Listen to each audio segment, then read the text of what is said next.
Hey man, what's going on? So I'm going to show you a few of the stretches you can do after your training session, and you can do them on your days off too. It's going to help you a lot for the squat and for everything to get a little loosened up in your posterior chain. So all you need is a foam roller. If you don't have one, grab a piece of ABS pipe from Home Depot for like $5 or whatever, and then a lacrosse ball. That's like $1 or $2 in any sports store.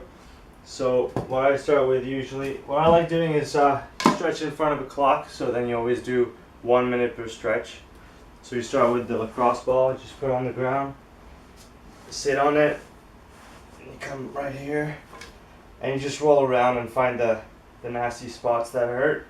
Do that for a minute, switch to the other side, and then you can do it's called a pigeon pose. So what you want to come to eventually is this. Okay, keeping it tight here. If you've got a hard time, if it's hurting your knee, what you do is simply you pull your knee in line with your body, and when you want to feel your glutes pulling. Okay, so you can twist a little bit this way too. So get a minute and work out slowly until you can have that leg perpendicular in front of you. So you get the ball, you get the pigeon pose.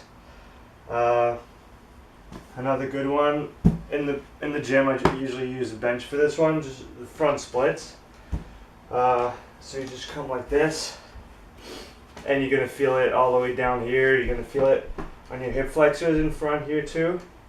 So you can go each side on this one, and simply a forward lunge. So I'll show you this side, like this. It's gonna stretch in front here.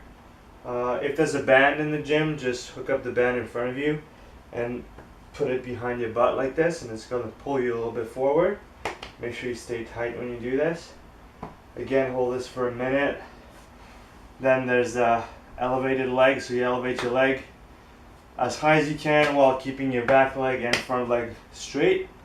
Keep your back straight too, and reach forward to your foot. And then the front splits you can try and do. I usually do it against a wall, and then you try and hold on to something against the wall, and pull yourself forward.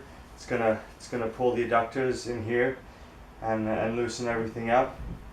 And then what you can probably do is simply on your days off. It's a good thing to do. Simply sit down in a squat position against the wall. So I don't have a wall here, but let's say that's your wall. So you just, whatever you're comfortable with stance-wise, and then you just go down, and you sit down here trying to keep your back straight. You can put your back against the wall like this, and try and keep everything tight, and let your butt sink down as far as possible. If it's getting easy, get your feet closer to the wall, and try and lower down into a squat. You can do this. Then when this guy comes into play, it's really good for your upper back. Hope you can see that in the camera. So simply roll like this. Just do that for a minute usually. You can extend up, make sure you stay tight. And then if you have, like me, I use this couch here.